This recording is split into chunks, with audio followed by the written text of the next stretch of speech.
What's up mga ka-Big Bites? Chinese Taipei MVP, excited daw makaharap idol niya. Pero bago ka sana magpatuloy sa panunood ay huwag mong kalimutang mag-subscribe sa aking YouTube channel.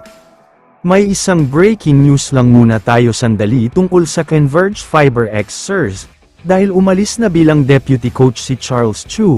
Ayon sa kanya ay focus muna daw siya sa family niya pati na sa mga business. Ayon sa mga kumakalat na post, mukhang may hindi daw pagkakaintindihan si Charles Chu at kampo ng Converge. Sobrang nakakapanghinayang ito lalo pat maganda ang pinapakita nilang progress at improvement sa PBA. Samantala, lumipat na tayo ngayon sa balita tungkol sa laban ng Gilas Pilipinas at Chinese Taipei. Ready to go na talaga ang ating national team, at naghahanda na sila sa mismong venue para sa laban nila mamayang konti lang. Ayon sa mga reports, nagkakagulo at unahan na daw talaga sa pagbili ng mga tickets. Marami tayong mga kababayan na gustong manood sa mismong venue, pero ang problema ay limited lang ang mga tickets na available. Pero ang pakiusap ng Gilas Pilipinas, kahit manood man sa mismong venue o manood sa television at mga cellphones, malaking tulong at malaking bagay na daw ito, para mas lalong lumabas ang tinatago nilang lakas sa laban na ito.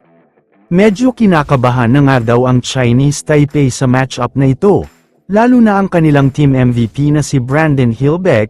Isa talaga siya sa pinakamahusay na player ng Taipei, considered best of the best talaga siya sa bansang ito.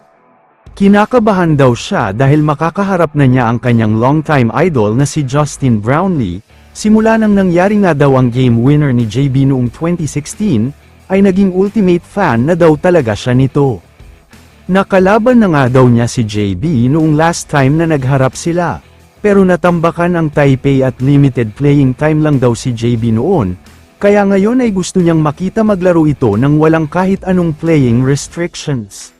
Sa tingin ko naman ay mukhang bibilib na naman ang lahat kay Brownlee sa laban na ito, dahil motivated daw talaga siyang manalo at makabawi.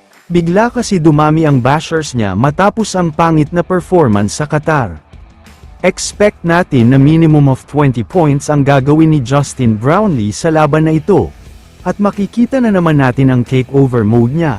Lalabas na naman dito ang Magic Brownlee kaya sobrang exciting talaga ito. Kaya naman kung kayo ang tatanungin, ano ang masasabi nyo sa balitang ito? I-comment mo naman ang opinion mo tungkol sa tanong na ito. Dito na muna nagtatapos ang video na ito. Maraming salamat sa panunood mga ka-Big Bites. God bless sa inyong lahat.